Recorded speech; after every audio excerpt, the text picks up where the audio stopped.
Welcome to the Princeton School of Public and International Affairs.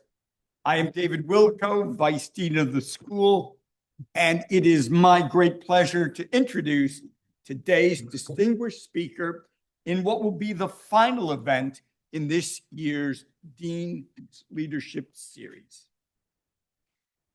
At a time when the world seems to be undergoing seismic change on almost an hourly basis, the need for credible, thoughtful, and accurate information about the events of the day is greater than ever.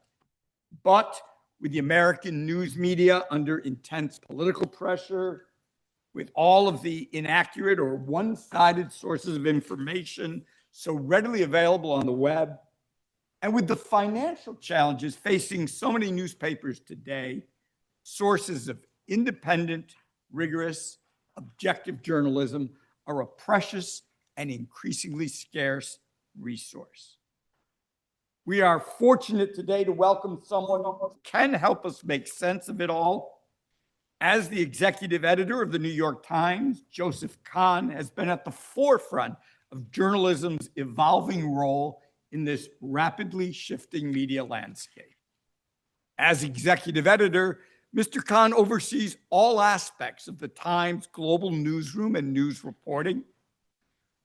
Before becoming the Times executive editor, Mr. Kahn was its managing editor, leading the push to become a tremendously successful digital news source, building a global news operation, and transforming the newsroom's culture to be more diverse and inclusive. A two-time winner of the Pulitzer Prize, Mr. Kahn has a long track record of producing ambitious and courageous work and of helping other journalists do the same. He started his career in local news at the Dallas Morning News and subsequently worked as a China correspondent for the Wall Street Journal. He joined the New York Times in 1998, where he variously served as a business reporter in New York, an economics correspondent in Washington, and a foreign correspondent in China. Mr. Kahn was also an editor on the International Desk and eventually its leader. The International Desk won 6 Pulitzer Prizes for its reporting during his years as an editor there. Before we begin, I would like to remind our audience members to listen respectfully. If you would like to ask a question at the end of our dialogue, please do so, but please don't give a speech. And be concise so that we can take questions from as many people as possible. I want to thank Mr. Kahn for joining us and to everyone in attendance for today's event, which is made possible by the Connor D. Riley Fund. And it is now my great pleasure to hand the program over to my colleague, Julian Zelizer, the Malcolm W. Forbes Class of 1941 Professor of History and Public Affairs, who will moderate today's discussion. Professor Zelizer, Mr. Kahn, the floor is yours. You have a preference? All right, good. On the right. Perfect. Is this on? This is on, all right? Excellent. Hi, welcome. Hi, How are you doing? nice to see you on your home turf. Yes, it's nice to see you on our home turf. Maybe we can start. I just want to start with a very basic question. Can you just tell us the basics of how the newsroom works and kind of how decisions are made? I think it's a black box for a lot of people, and maybe you can just share that with us. Yes, sure, I would be happy to. I have a news operation now of around 2,300 journalists who, I think many of you, most of you, I hope, are readers of the New York Times, and you see that we cover a lot of stuff. I mean, we cover the world, so we have 35 bureaus outside of the United States. We have 20 some offices around the country in the US, and then we have our headquarters in New York. We have roughly 80 different, what we call desks, that are either geographically focused, like national and international and metro, or topic focused, like business and science and and real estate, culture, styles. We have a couple of magazines. We have a large and rapidly growing investment in video, and also a large audio department and a shows department that produces some of what we hope are sort of more immersive news adjacent shows. The one thing I do not supervise that you associate probably pretty closely with the New York Times is our opinion operation, which reports not to me, but directly to the publisher, because we keep news and opinion as separate as we can. But I essentially, preside over, a news machine that kind of revs itself up every day in a 24-hour cycle to try to be on the biggest stories that are happening anywhere in the world, and to drive coverage and explore angles of entry, good reporting, investigative reporting, accountability journalism, explanatory reporting, about all the big subjects. We don't want to miss anything. So we're holding ourselves to account for something interesting that's happening out there in the world that we should have a good journalist, understanding, writing about, thinking about. Obviously, there usually is not an hour that passes without some new piece of news or information that we try to put into some context from the current president of the United States, who knows how the news media works and does his best to kind of be a part of it in almost every cycle at every hour.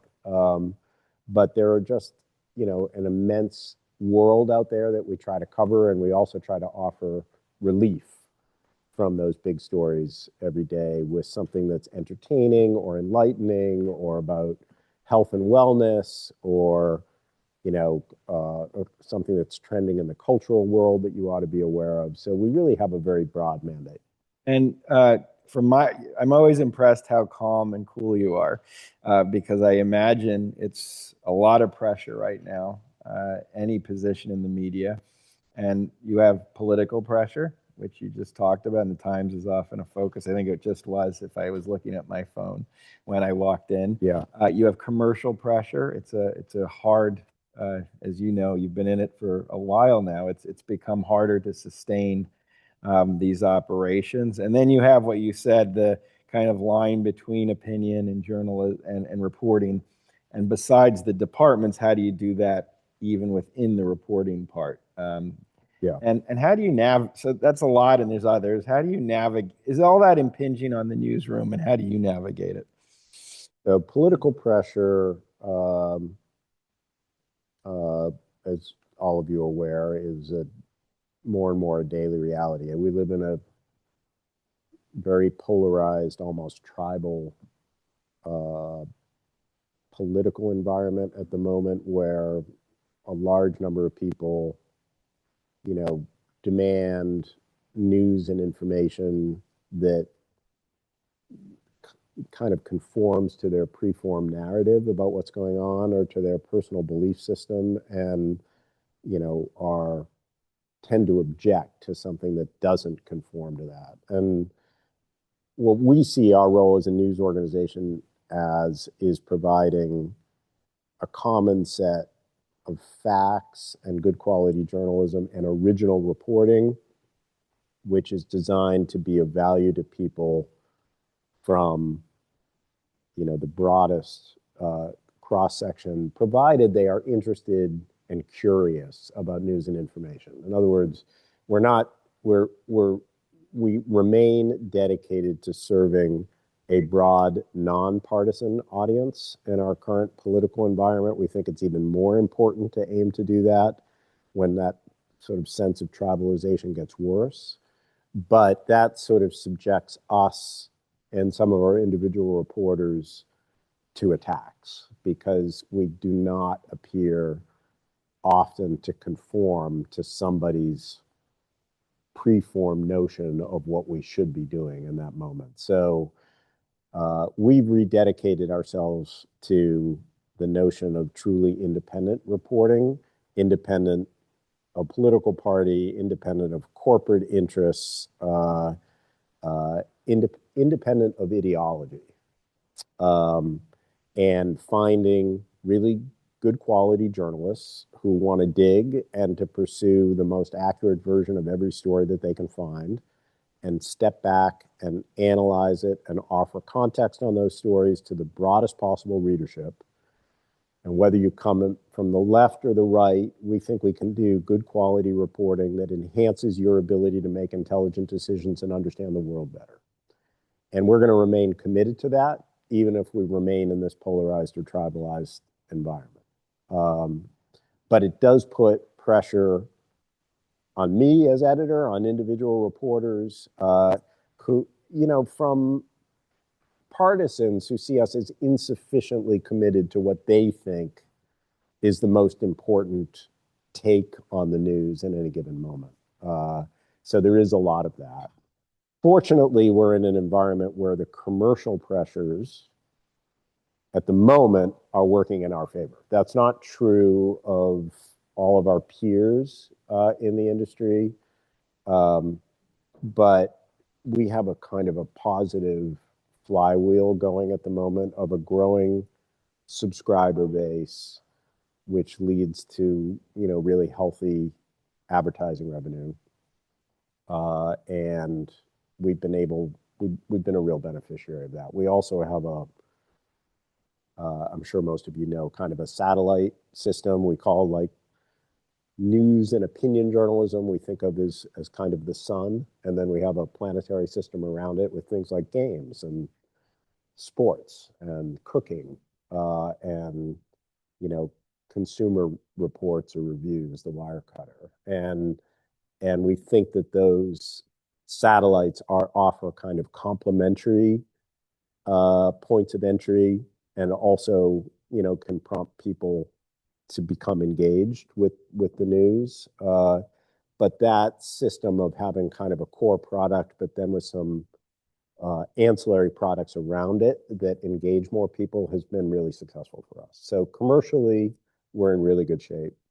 And I think the mission of the New York Times is very well established now, and we've become a beacon for what I hope are many of the best journalists around the world who want to do good reporting and want to be at a place that supports it. So I feel good about where we are. What did you learn from the first Trump administration, which raised so many questions about how do you cover the administration when the president does things that many would say are not the norm of presidential politics, or false equivalent, all these issues people were concerned about? Kind of what did you take from that whole period in terms of where you are now in covering his second term? It's different, one thing. The man is the same. The environment and the people around him are really different. That first term, there was, we had Donald Trump in office, and he was a challenge to cover. He didn't have his own social media system like he has now. He used Twitter. He did not use it the same way that he uses his own Truth Social now. So the intensity has increased. But in the first term, what we were under pressure to do often was to try to figure out whether some rhetoric coming out of the president rose to the level of news that we should cover. That was a tension among our reporters, and readers had strong opinions about it. And it was a valid area of concern because very often in the first administration, the president would say things that his administration would never do, partly because he still was working with somewhat traditional top aides. He cycled through a bunch of different chiefs of staff. He wasn't deploying the military the way he is now, and he was still working with the Joint Chiefs of Staff and Defense Department that was operating, in a way that was quite similar to those before them. And when he was out of office and plotted a return, he was very clear that he was going to have people in all of those positions who were first and foremost loyal to him. And in the second term, we've seen that kind of rhetoric from the president turn very, very quickly into action. So whether it's in foreign policy and the war that we currently see with Iran, which is on or off again, in a ceasefire, in a kind of intensifying phase or a kind of peace talk phase, based on tweets that the president is putting out on Truth Social, is a very different kind of environment than we saw in the first term. So some of the lessons from the first term, which were, discount to some degree the rhetoric, because it may not translate to action, do not seem fully applicable in a second term where you have very few checks and balances on a president who operates often by gut instinct.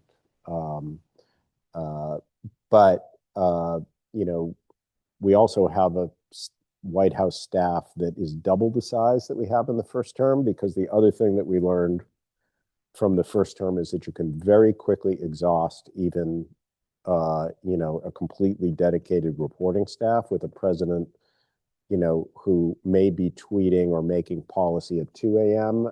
And then may take a phone call, including from one of our reporters, at 6 a.m.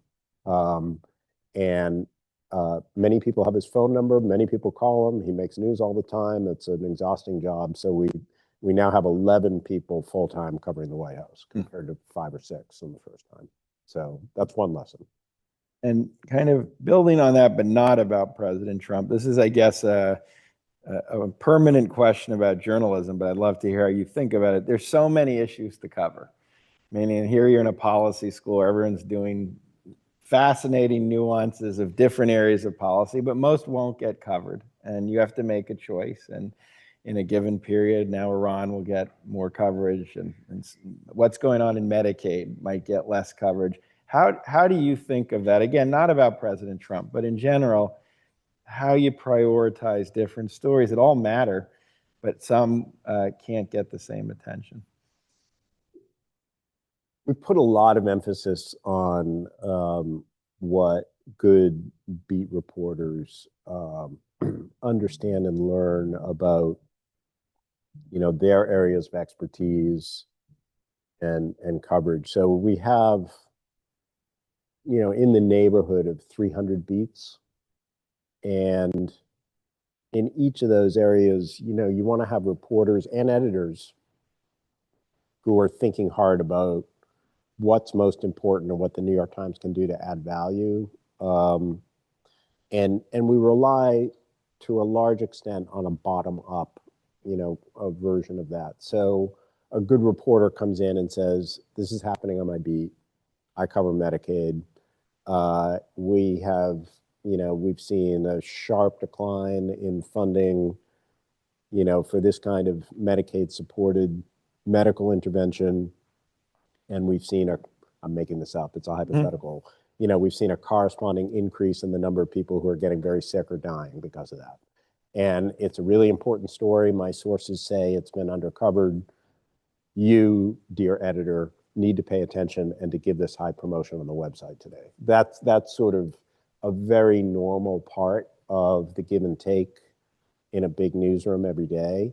And having that investment in people who are expert in, several hundred different areas, either topics or geographies. Those are the two ways that you divide beats. So you have people who are located in geographies and are responsible for covering Texas, and they're going to come in the morning every day and say, what is happening in Texas today that's going to get the attention of my editor?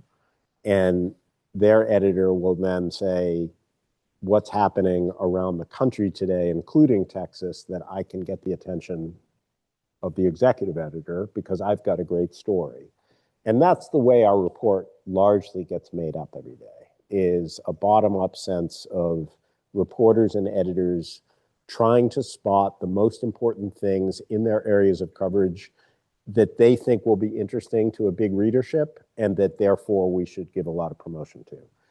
There's some minor stuff that happens in the other direction, which is that I get up early in the morning and read around, including to a lot of our competitors, and I see something that they have that we didn't have, and I start, kind of banging the drums at the morning news meeting and saying, why aren't we on this? We got to scramble.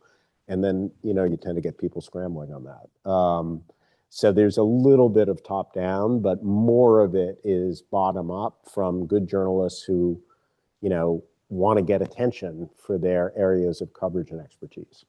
Are you ever concerned? I heard a talk the other day about the media, and one of the concerns was that now that the media shifted from commercial ads, classifieds, et cetera, to a subscriber base, that in the end, that will drive the news, because if you need the subscribers, you're going to want stories that the subscribers are interested in, and that it not the Times specifically, but this model of journalism, which is doing well, does it pose certain dangers to how reporting is ultimately done?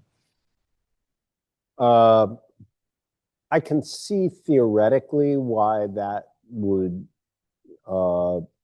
why some people would hold that up as a potential conflict. But if you think about it, for years we derived the majority of our revenue from commercial advertisers, many of whom had very specific demands from what they wanted from the product, right? They wanted their advertisements to be adjacent, to certain kinds of coverage. And the New York Times had a very high wall between the advertising department and the news department. So we basically, told advertisers that we weren't going to listen to them. They could advertise if they wanted to, but that we were not going to take their input into what kind of news that we covered.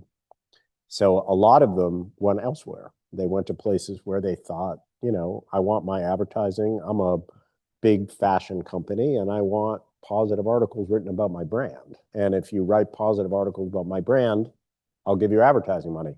That was a pretty big conflict that existed in those days. We had robust policies in place to prevent that conflict.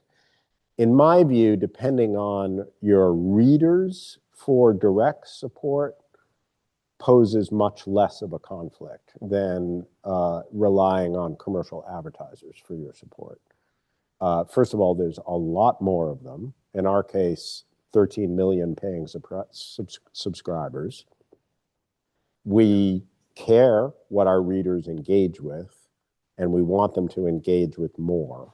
But there's no way for any individual reader to have an impact over what we cover. We will cover the news and information that we think is the most important. That's the product that we're selling to you. We're not asking readers to tell us what they want covered and then covering that on behalf any more than we were asking advertisers. And any individual reader who subscribes has a lot less of the ability to impact what we cover than potentially a large advertiser might have in a previous business model. So I think the subscriber-based business model for news organizations is one that presents fewer conflicts than the advertising-based. There is theoretically this environment where some organizations will do a certain kind of coverage, particularly opinion coverage, because they think that a certain kind of subscriber will be more willing to pay for certain kinds of journalism, especially opinion journalism, that confirms their priors or that, makes them feel better about the narrative that they have. We also resist that. We have a wide range of opinion journalists that cover different parts of the political spectrum and that come with different perspectives. And if a subscriber were to say to us, we only want Maureen Dowd, but we want you to drop Ross Douthat from your roster, we would say that, your choice would be not to subscribe to the New York Times. This is our the range of opinions that we think are worth representing. You're welcome to read only one of them if you choose. You don't have to read both. We make them all available. But we're not asking you as a subscriber to inform us who you like and who you don't like and then make our journalistic decisions. We do it the opposite way. You have someone, as you're saying all this, I'm thinking, and as you go to work, a kind of either journalist or editor, not anyone you work with now, who for you is kind of a North Star of what this business is about and how to do it well. I mean, you've been around for a while in this industry. You mean outside the New York Times? Yeah, it could be someone from the Times, but in general, someone you look back on. I mean, a lot of people look at Woodward and Bernstein, and that's the model. What do you have someone who you think of? Yeah. Well, we're all probably, if you think about it, we're all somewhat partial to the first place where we worked and that shaped our, if you're and the first place that I worked was the old pre-Murdoch Wall Street Journal back in the 1990s. That was my the first place I worked was in Dallas at the Dallas paper, where I had a great experience, but it was short, and then I went overseas for them. The first full kind of mainstream media experience I had was the Wall Street Journal, and I always loved the way that organization was run. The editor at that time was a guy named Paul Steiger, who 20 plus years was editor of the Wall Street Journal. And they just had a very, particularly in the pre-Murdoch days, they just had an extremely disciplined way about the way that they crafted, particularly their bigger stories, this whole very rigorous process for almost submitting applications to get permission to write a page one story in those days. They called them leaders. And, you would do a bunch of reporting, and then you'd basically make a proposal. It felt a little bit like an academic institution, actually. You do a proposal of what your line of reporting would be, and you sent that to the page one team, and they would look at it and they would say yes or no. And if they said yes, you were free to, however much time it took, to go out and pursue that report as deeply as possible.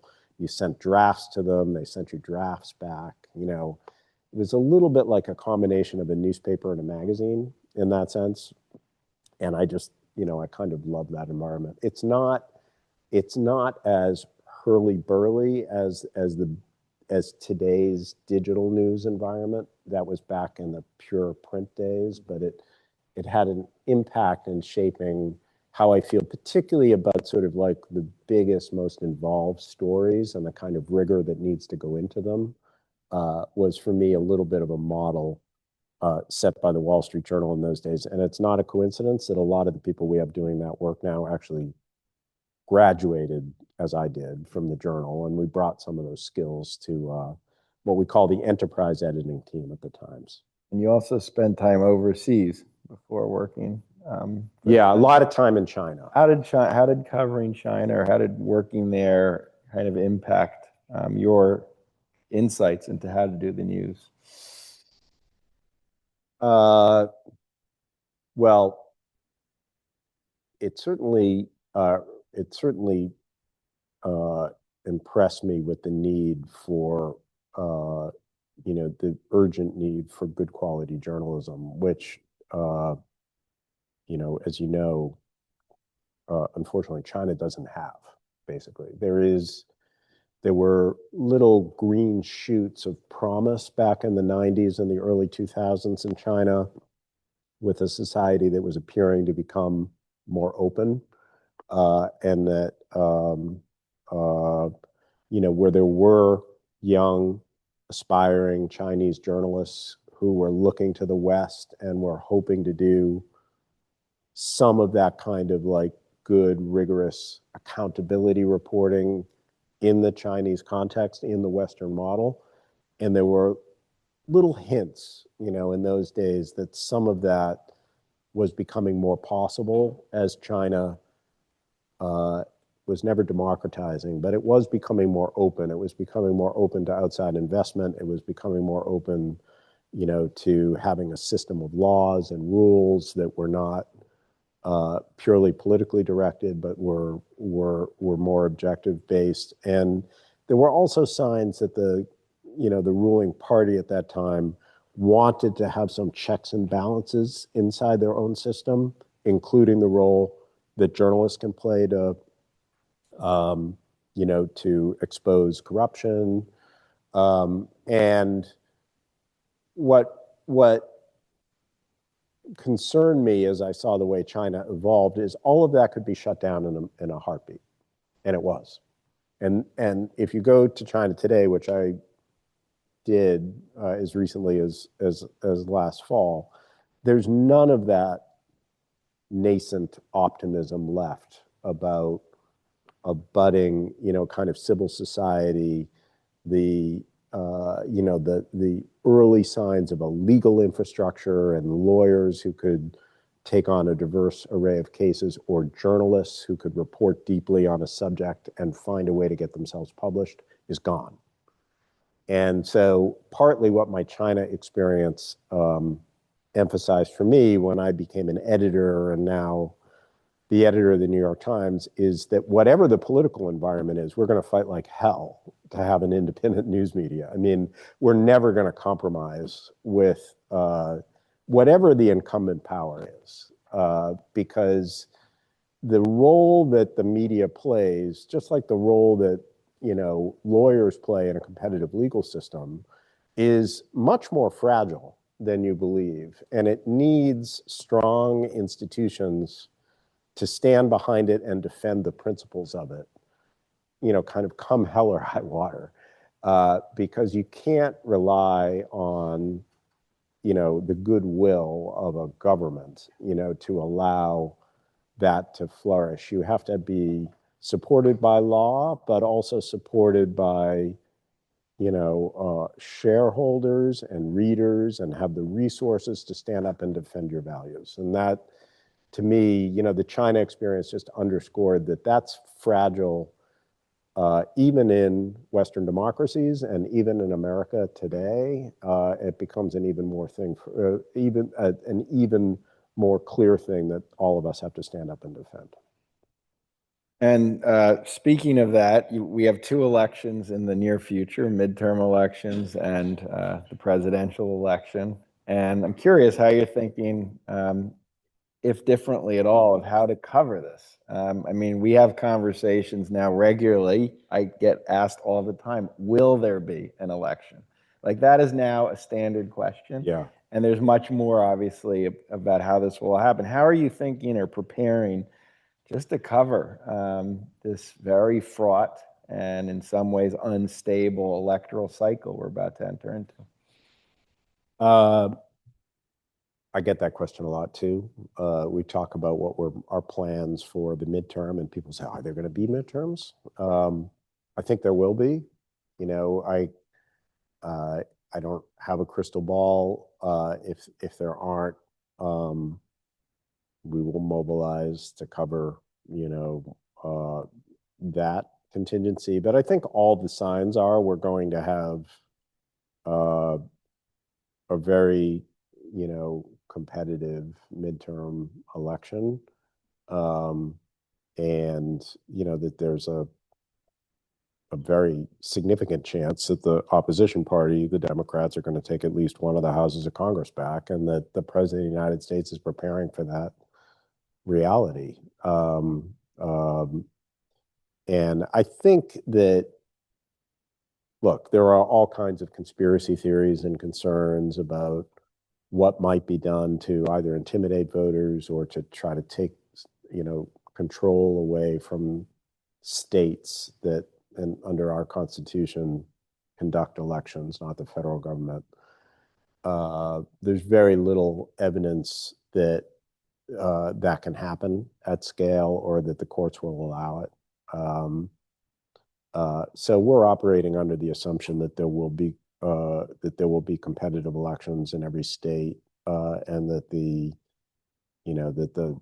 Democrats have a reasonable chance of winning one or even both houses of Congress, and that the Republicans know that and are competing and raising money in order to do the best that they can to retain their majority, and that democracy is still working in the country with some distortions, unfortunately, and with a lot of allegations out there that are not supported by facts of fraud that is occurring and that is justifying certain kinds of interventions in the elections. But all the signs that we're seeing so far are that the elections will occur, that they'll be robust, that the state level election counts are not riddled by fraud, and that the vote count will be fair.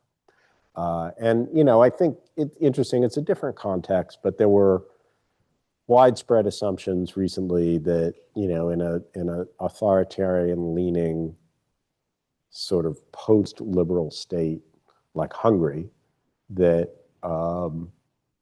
there was a kind of a belief even within Hungary around the European Union that an entrenched leader like Orban was still conducting elections, but the prospect of him actually losing seemed de minimis, even though the polls showed that he would. But he lost decisively, and he conceded. And, I think it's harder than people believe, having just said that, the legal system and the media ecosystem are fragile. And I do believe that. I think that the core institutions of democracy, particularly a 250-year-old democracy with a constitution, with rule of law, it's very hard to roll those things back. And it's very hard for me to imagine that the American people would tolerate for long being denied the right to have a free vote of government officials. But we will, we have a very large politics team, and part of what that politics team does is cover election integrity or threats to election integrity and dig into that, including the agenda of some people, in the circle of the president who are continuously spreading these largely unsupported notions of fraud that justify a kind of intervention that that we've seen play out in certain states. There are aspects of it that are playing out in Georgia at the moment, and we'll cover those and expose them. We'll make sure there's transparency around those things. But I'm not operating on the assumption that we will have a suspension of democracy or that the midterm elections won't occur. I'm going to ask one more question. I'm going to open it up. So if you have questions, get ready. And there's the two mics. We're speaking on a college campus. A lot of young people don't get their news as well as the Times is doing. They don't get their news from these traditional outlets anymore. And I had a journalist last year who came, and we had a dinner, and we asked where everyone gets their news. And I remember not a single one of them mentioned news TV stations, newspapers, it was Substack or podcasts, et cetera, et cetera. So what is happening on that front? Because you want to reach the new generation. What are you doing to try to do that through the reporting, not just the opinion pages? A lot. Sorry for this. I just get louder. Yeah, I think so. It feels like it. Yeah. High time, we're doing a lot. We feel that good quality reporting, news and information are,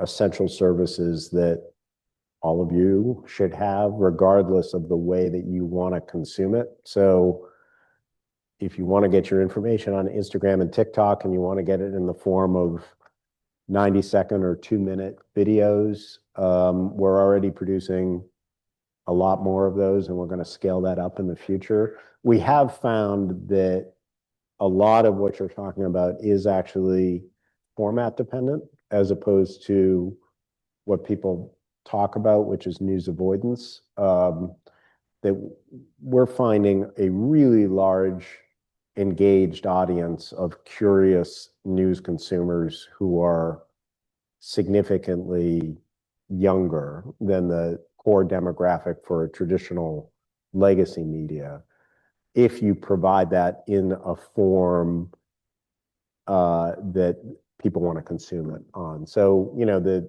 our leading news podcast, The Daily, has a significantly younger demographic than the digital news report does. And these sort of vertical videos that feature reporters on camera talking about their area of expertise, talking about something they've been reporting, narrating a piece of journalism, essentially direct to camera in a conversational style. Many of them have done really well on platforms which favor video, including TikTok and Instagram. So we're using our resources to try to provide at scale what we think is important news and information, and serving it to people where they want to consume it and how they want to consume it. I don't know if that entirely will solve the problem, but we're not just waiting for people to find us and come to us and discover us on their own. We think it's part of our mission to get out there and provide more of what we do to them in the form that they want to consume it, and to make sure that what we're doing in those spaces meets our standards and our quality, because otherwise there will be a vacuum that nobody will fill. Fantastic. Questions? The floor is open. You have to come down to the mic. Why don't you come on down? And as Professor Wilkov said, keep your questions to questions, not statements, so we can hear what Joe has to say.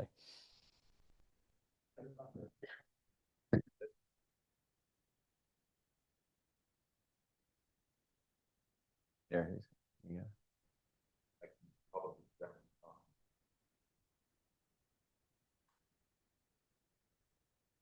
There you go. Thanks so much for coming today and speaking. Is really interesting. My question is sort of a follow-up on two questions that Professor Zelizer asked. One sort of about, well, I guess I was reading an article today about USAID, and one thing I noticed about it was that, like, and it was pointed out extensively in the comments, is that there's report on all the people affected. Pretty much everyone who's reported on is someone who's making six figures and is 40 or older. And I think you sort of touched on reaching new demographics, but my question is sort of about obviously your actual base subscriber pool is going to lean older and wealthier and more liberal than the average American. So my question is basically, what is the value proposition that the Times gives to people like me, or even to people like my friends back home who've graduated and just be working in rural Vermont? And if that's something that you've considered in terms of trying to broaden your appeal. Yes, I mean, I would say, we want to serve the broadest possible audience of people based both on the topics that we're covering, the subjects we're covering, the journalists who we have covering them, who will, increasingly, we actually have a younger staff now than we did, 10 or 20 years ago, because we've recruited hundreds of new journalists to help us cover more beats and more subject areas, but also help us do journalism in forms like audio and video that legacy journalists at the New York Times, who are mainly writers or worked in text, don't know how to do. So we have a larger, more diverse and younger staff, and we want them to help us identify the stories and the topics that people care about, that aren't exclusively oriented toward, a high demographic or a wealthy audience. Do we always succeed? Are we missing something? I'm open-minded about that, absolutely. But we're trying to put together a big, broad, comprehensive report that is relevant to and interesting and urgent to the broadest possible audience, as long as they're fundamentally come at it from a kind of a position of curiosity and openness, right? We're not trying to serve, as I said earlier, kind of partisan predispositions to a certain kind of journalism. we need, we need to find more people who are actually kind of intrigued and open-minded and want original reporting to help them make up their own minds about what's happening in the world. Hi. I'm wondering what is the Times' responsibility in your view towards supporting local journalism? I think the Times has done a lot of great work with the Local Investigations Fellowship, for instance, in producing things that might have not otherwise been reported. But also I'm from California, and a lot of my favorite local reporters will get hired away to write for the New York Times and, do bigger stories, and I don't see, say, their City Hall column anymore. So if you could just talk about what is the balance there between, recruiting people to the Times versus maybe growing newsrooms natively. Yeah, it's a really good question, and it is something we think a lot about. We want to be supportive. In fact, our publisher actually, recently put out a statement, but it's doing some advertising urging people to subscribe to something, not necessarily the New York Times. I mean, please subscribe and support a news organization that does good quality, original, fact-based journalism. If you want to subscribe to the New York Times, that's great, but please subscribe to one of them and support them. That's just one example of ways in which we actually think it's in our interest, but also clearly in the interest of the country at large, to have a really robust and diverse ecosystem of news organizations that have their own business model, whatever that will be. We've been working with a bunch of nonprofit news organizations that do support local or regional journalism. We do some co-publication of good pieces of journalism that we think will be of interest to our audience, but also potentially will get them more attention. And as you mentioned, we have a local investigative journalism fellowship that my predecessor as editor of the Times leads, which is designed to identify and support local journalists in place working for organizations. We don't hire them away, but we support the work that we're doing. We pick up some of the costs of them doing longer form, difficult reporting that takes a long time to produce while they remain employed at their local news organization. So we're trying a bunch of different things, but I acknowledge, the premise of the question that you're asking, which is that there's still a lot of challenges for local journalism, and there's not an unlimited amount that we can do. But it's certainly strongly in our interest to have that good ecosystem that's still thriving. Hi, good afternoon. Thank you so much for taking your time. Funny enough, my question was partly answered by your answer earlier, that I heard that, the call to subscribe to other news, not just New York Times Daily recently. And I was wondering if that was coming from, just the commercial side of local news losing subscription, or was it more so a response to attacks on just news organization in general? And when do you see the New York Times, acting beyond its commercial interest to becoming the leader defending news organization against, attacks, either be it political, commercial, or any other interest at hand? Well, I think part of the answer is what I just said. I mean, I think that I would say that as a leading news organization, it's just simply not in our interest or in the country's interest to grab more market share at the expense of other good news organizations. In fact, the opposite is true. I mean, we really believe that having a really competitive, peer-based system of great news organizations is actually not only better for the country, but it's also in the long term better for us, because it raises awareness, it increases the amount of good quality news and information that's out there for people to engage with, which also gives us an opportunity to showcase the good stuff that we're doing to a broader and more willing audience. If it collapses, we may have a good, robust audience on our own, but we don't want to be an island. We want to be like a big fish in a big sea, basically. And so what we can do to support others, the commercial interests of others, but also the environment for people to be able to do good journalism is very much on our minds. And one of the reasons why, we're fighting a bunch of cases in court right now defending good journalism is, of course, the New York Times wants to be able to continue to do it.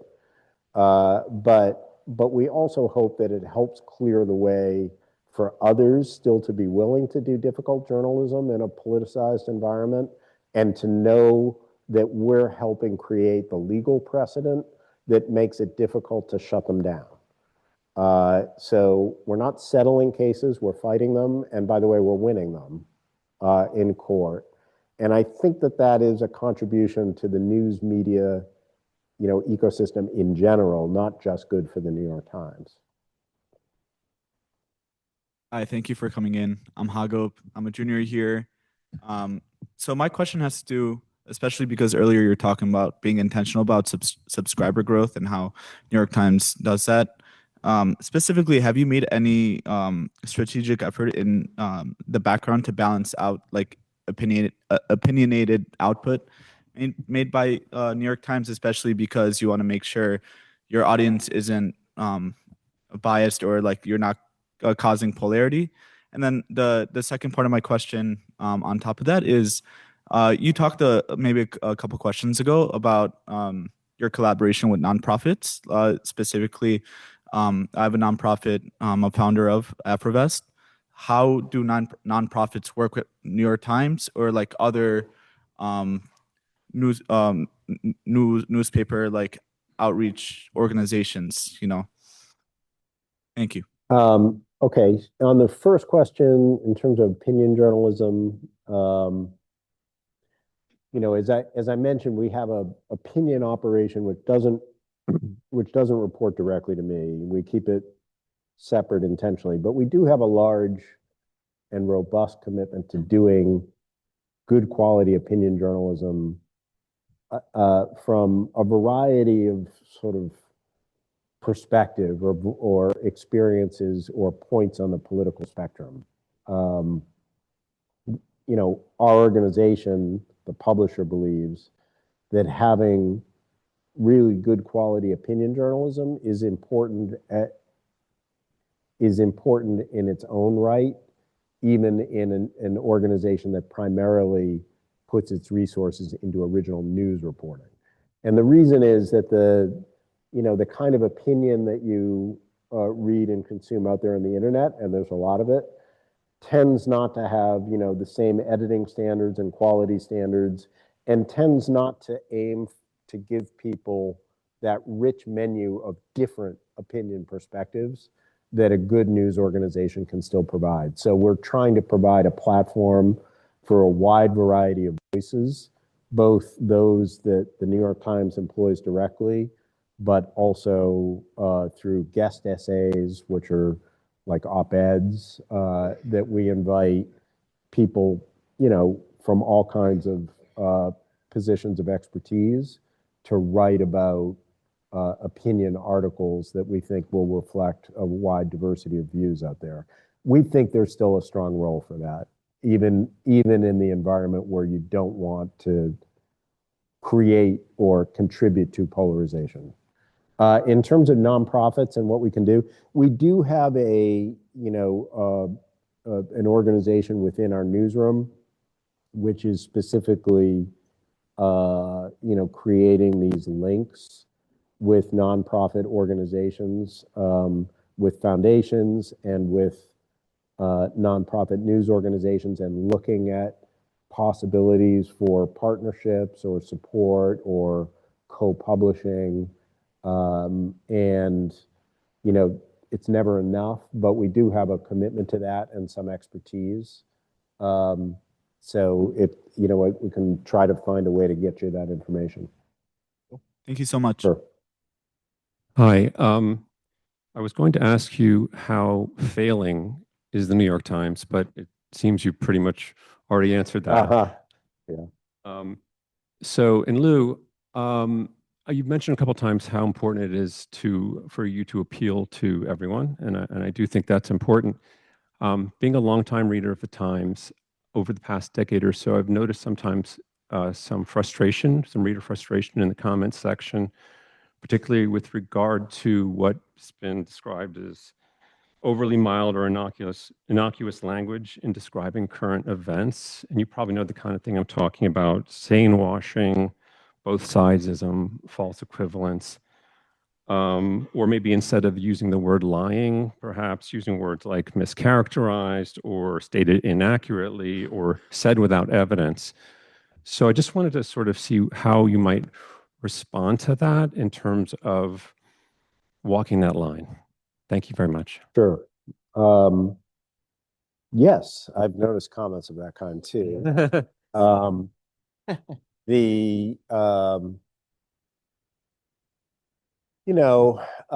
Usually those comments come from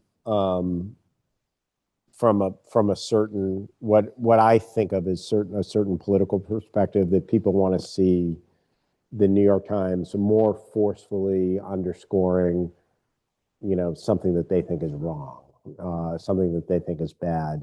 They don't generally, in my view or my experience, come from people who feel like they don't understand the situation. What they want is for us to be using our platform and our language and our headlines to more forcefully denounce things.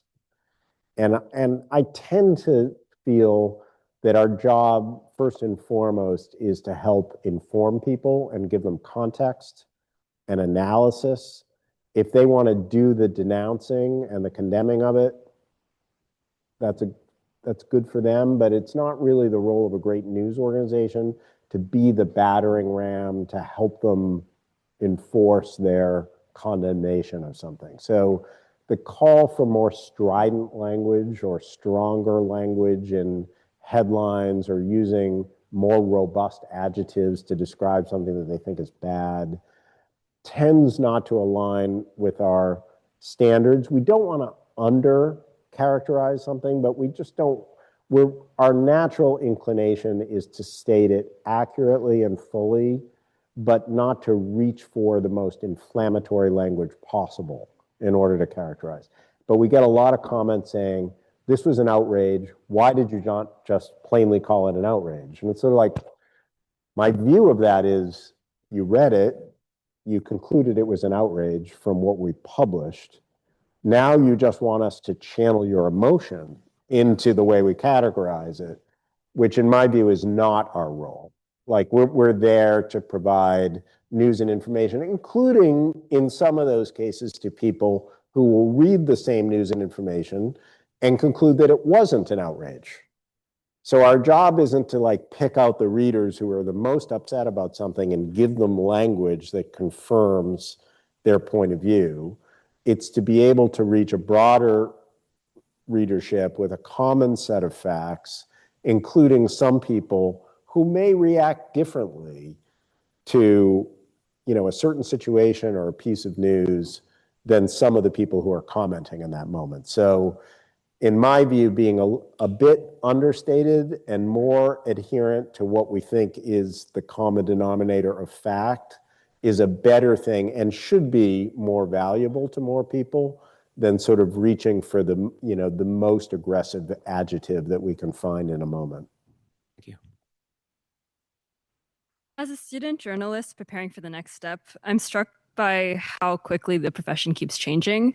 And I'm wondering what ethical challenges your newsroom has had to navigate in recent years, what newly developing ones in specific, and what young reporters should be paying attention to now in those terms. Yeah,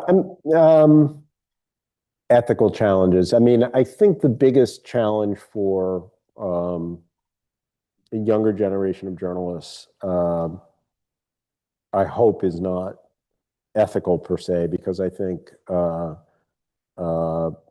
think our staff, but also many of the people that we see coming into journalism are coming into it for the right reasons.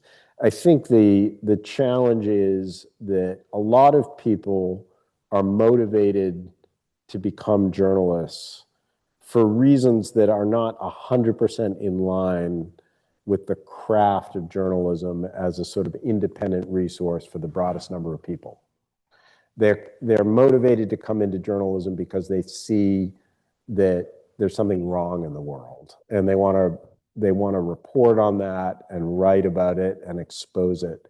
And that's one part and one motivation for being a journalist. But increasingly, what we want to see from a new generation of journalists is a willingness to embrace, to follow facts and to embrace the idea that you learn things along the way, that your mind can be changed when you report critically in an open-minded way, when you learn new perspectives, and be willing also to produce stories that surprise you or surprise your readers because they don't adhere to the assumptions that you made when you went into that reporting process. And so it's not exactly an ethical challenge, it's a craft challenge, but the craft of good quality independent reporting is not widely learned before you come to a good news organization. It's learned in the course of training and being exposed to what we as an organization and our peer organizations really want, and getting the value out of that craft as opposed to, if you are a news reporter, advocacy. We're a little less interested in people who want to get into the business because they want to be advocates for a certain point of view. And that becomes a little bit of a challenge. We're willing to hire people and train them and give them exposure. Ultimately, they have to really want to be, fully involved in that craft of journalism and that learning experience that comes from being open-minded and reporting broadly. Hi, Nadara Youssef. I'm a graduate student here, but thank you so much for joining us here today. I wanted to ask you a bit of an operational question. So you mentioned you have several thousand staff that report to you. It's multinational. You're kind of in several different countries, but you also take a largely bottom-up approach in the way that you solicit your news. And any of us in this room who work in those types of organizations will tell you that is not a recipe for efficiency or speed. And so kind of as a newsroom that has to operate at speed and kind of produce information, respond to the environment very quickly, but still at quite a large scale, what are maybe your kind of top 3 rules of operation to strike that balance between being able to get everything that you need at a very fast pace? Well, it's a good question. There's different kinds of reporting that we're doing. So news reporting today in the digital environment is approaching almost real time. We call that experience live, but for the biggest news events, we're covering the news both in text and in visuals as close as possible to the speed at which those events are unfolding. And we have big teams of people who are responsible for jumping on those stories and then maintaining the coverage of them 24/7. And one of the ways that we use we have major hubs outside the United States. One of them is in Seoul and the other is in London.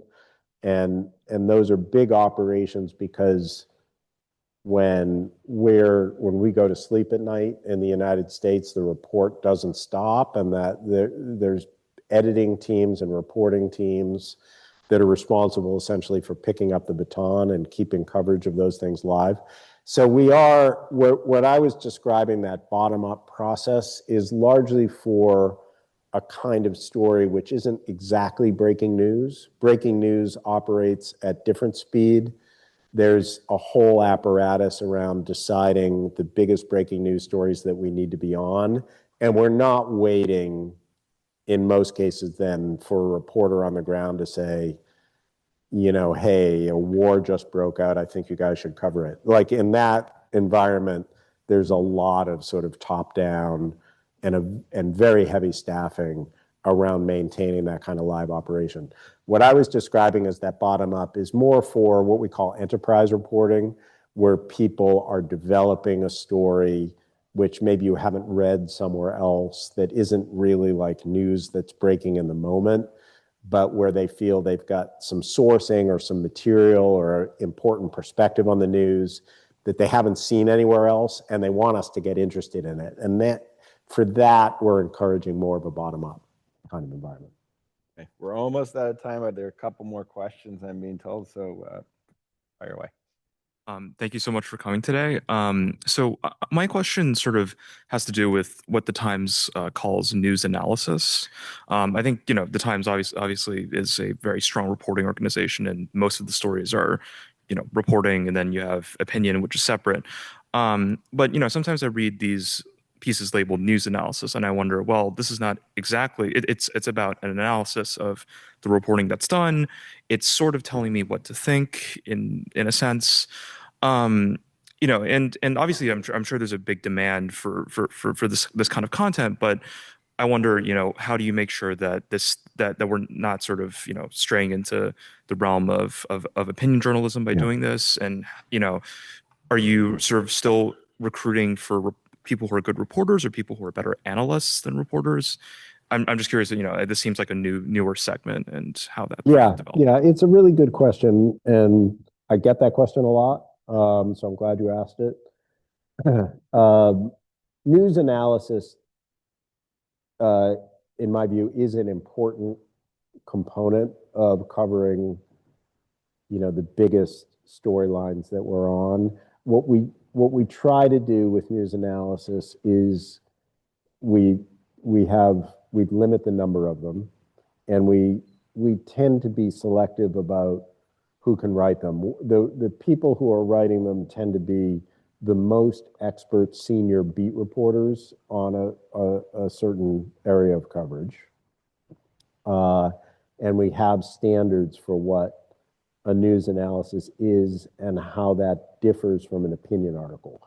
So I'm not interested in a news analysis in what that individual journalist thinks or feels about the story.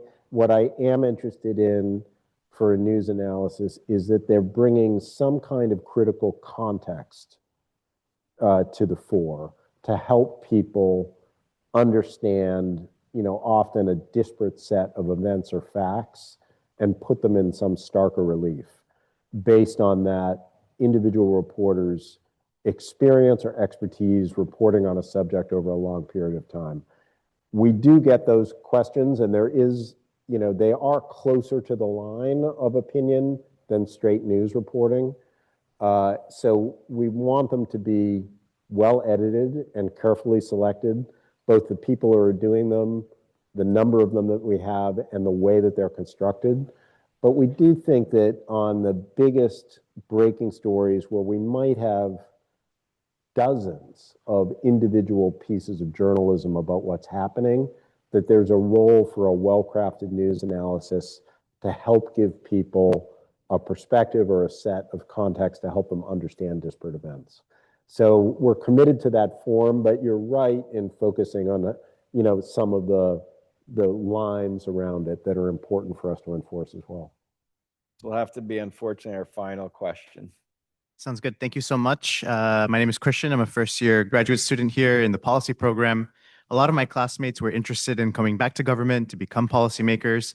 I'm curious to hear about how you engage with them as a journalist, and in your experience, what made those experiences more or less pleasant, and what we can take from the other side of the aisle. Thanks. You mean with policymakers? Yes. Yeah. I mean, one of the best things about the job, if you're a reporter on the beat, or even if you're an editor, is having regular occasions to engage with